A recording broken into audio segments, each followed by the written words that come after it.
আমরা বারবার বলেছি বিজেপি বিধায়করা কেউই মুসলিমদের ভোটে জিতিনি। আমরা হিন্দুদের ভোটে জিতেছি, জনজাতিরাও আমাদের ভোট দিয়েছে। তাই আমরা সনাতনী ও জনজাতিদের কাছে দায়বদ্ধ। মুসলিমদের দিকে তাক করে বিস্ফোরক মন্তব্য শুভেন্দু অধিকারী।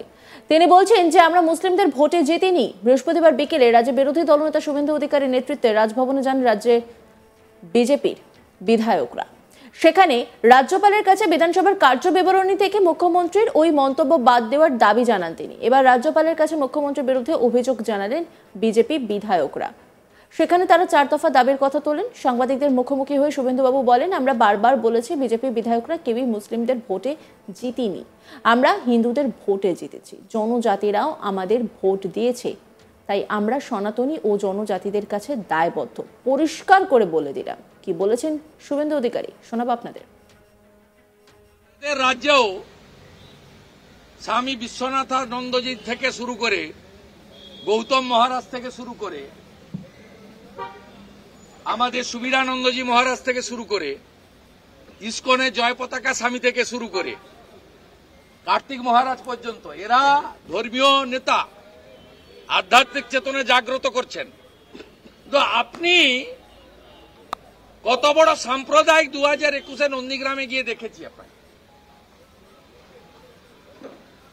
সেই দিন আমি হিন্দুদের ভোটে আপনাকে হারিয়েছি, জিতেছি। তাই যাদের ভোট নিয়ে জিতেছি তাদের ধর্মীয় আঘাত, তাদের শাস্ত্র, তাদের ব্যবস্থায় যদি আঘাত সরকারি দল দেয়, প্রতিবাদ আমি এবং আমরা করব। আমি তো বারে বারে বলেছি আমরা বিজেপি এমএলএরা মুসলিমদের ভোটে কেউ জিতিনি। তিনি মুখ্যমন্ত্রীকে তোপ দেগে বলেন, আমি হিন্দু ধর্মীয় নেতা নই। মমতা বন্দ্যোপাধ্যায় মহাকুম্ভকে মৃত্যুকুম্ভ বলেছেন আর রাজ্যপাল বলেছেন ওটা মৃত্যুঞ্জয় মহাকুম্ভ। এই আন্দোলন জারি থাকবে। কি বলেছেন তিনি শোনাবো আপনাদের। 4টে বিষয় নিয়ে মহামান্য রাজ্যপালের কাছে টাইম চেয়েছিলাম। তিনি তার ব্যস্ত শিডিউলের থেকে আমাদের 4টের সময় টাইম দিয়েছিলাম, আমরা 4:10 এসেছি। তিনি তার বক্তব্য অন রেকর্ড তিনি আমাদের বিষয়গুলোর বক্তব্য রেখেছেন, আমাদের রিপ্রেজেন্টেশন নিয়েছেন এবং দেখনা হয় সোচনা হয় ছেড়ে তিনি বলেছেন গভর্নরকে আন্ডার এস্টিমেট করার দরকার নেই, গভর্নর অ্যাকশনও নিতে পারে। তাই এগুলো তিনি যা বলার তার কথা তো অলরেডি আপনারা পেয়েছেন বা পেয়ে যাবেন। উনি অন রেকর্ড বলেছেন, সবার সামনে বলেছেন। আমাদের 4টে বিষয় আমরা এখানে তুলেছি। একটা হচ্ছে যারা পুণ্যস্নান করেছেন সে সংখ্যাটাও কম না, 50 কোটির উপরে। তার বাইরেও যে হিন্দু আছে 100 কোটিরও উপরে, গোটা পৃথিবীর সনাতন, তাদের আস্থায় আঘাত দিয়ে মৃত্যু শব্দ ব্যবহার করে মাননীয় মুখ্যমন্ত্রী বিধানসভার মতো গৌরবের পীঠস্থান, ঐতিহ্যের পীঠস্থান, মর্যাদার পীঠস্থানে মৃত্যুকুম্ভটা যে রেকর্ড করিয়ে দিয়ে গেলেন, কেউ চিরদিন থাকবে না, বিধানসভার রেকর্ডে এটা থাকবে।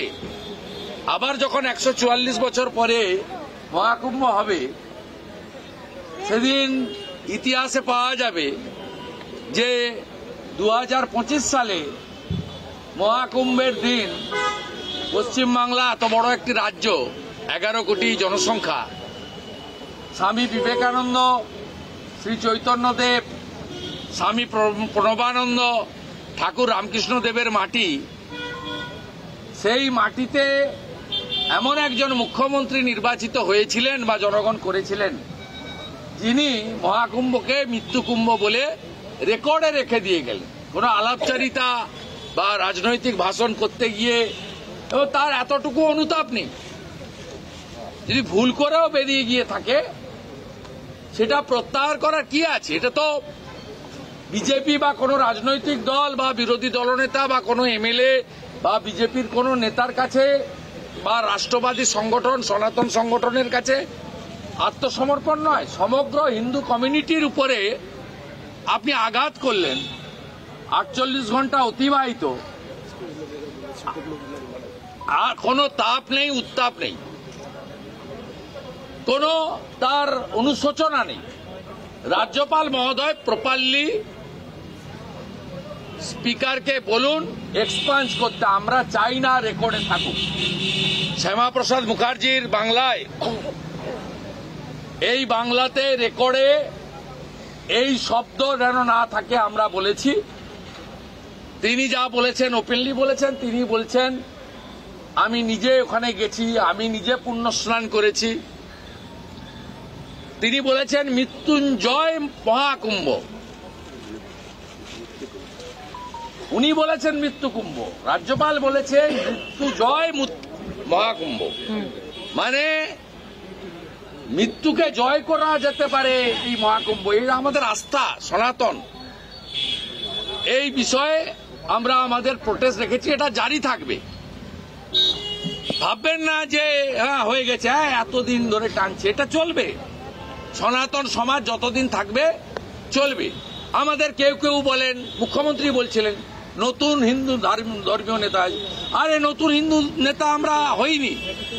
আমরা যে যার রাজনৈতিক দল বা পেশায় থাকি না কেন, আমরা আমাদের ধর্মের সঙ্গে তঞ্চকতা বিগত দিনে করিনি। এটা আমাদের পূর্বপুরুষ পিতামাতা শিখিয়ে দিয়ে গেছেন। আপনি এগুলো করেন না। আপনি রেড রোডে অন্য ধর্মের প্রার্থনায় চলে যান, সেখানে বিরক্ত হয় লোকেরা, তারপরেও চলে যান আপনি আপনার ভোটের জন্য। আপনার মতলব সবাই জানে। আর আমাকে বিশেষ করে ইঙ্গিত করে আপনি অনেক কথা বলেছিলেন যে নতুন হিন্দু ধর্মীয় না। আমি হিন্দু ধর্মীয় নেতা নই। হিন্দু ধর্মীয় নেতা শঙ্করাচার্যরা। আমরা বারবার বলেছি বিজেপি বিধায়করা কেউই মুসলিমদের ভোটে জিতিনি। আমরা হিন্দুদের ভোটে জিতেছি, জনজাতিরাও আমাদের ভোট দিয়েছেন। তাই আমরা সনাতনী ও জনজাতিদের কাছে দায়বদ্ধ। মুসলিমদের দিকে তাক করে বিস্ফোরক মন্তব্য শুভেন্দু অধিকারীর। তিনি বলছেন যে আমরা মুসলিমদের ভোটে জিতিনি। কি বলেছেন তিনি, শোনাবো আপনাদের। আমাদের রাজ্যেও স্বামী বিশ্বনাথানন্দজি থেকে শুরু করে, গৌতম মহারাজ থেকে শুরু করে, আমাদের সুবীরানন্দজি মহারাজ থেকে শুরু করে, ইস্কনের জয় পতাকা স্বামী থেকে শুরু করে কার্তিক মহারাজ পর্যন্ত, এরা ধর্মীয় নেতা, আধ্যাত্মিক চেতনা জাগ্রত করছেন। তো আপনি কত বড় সাম্প্রদায়িক 2021 নন্দীগ্রামে গিয়ে দেখেছি আপনাকে। সেই দিন আমি হিন্দুদের ভোটে আপনাকে হারিয়েছি, জিতেছি। তাই যাদের ভোট নিয়ে জিতেছি তাদের ধর্মীয় আঘাত, তাদের শাস্ত্র, তাদের ব্যবস্থায় যদি। অন্যান্য খবরের আপডেটের জন্য অবশ্যই নজর রাখুন আজ তাক বাংলার ইউটিউব স্ট্রিমিংয়ে। লাইক, কমেন্ট, শেয়ার এবং সাবস্ক্রাইব করতে ভুলবেন না।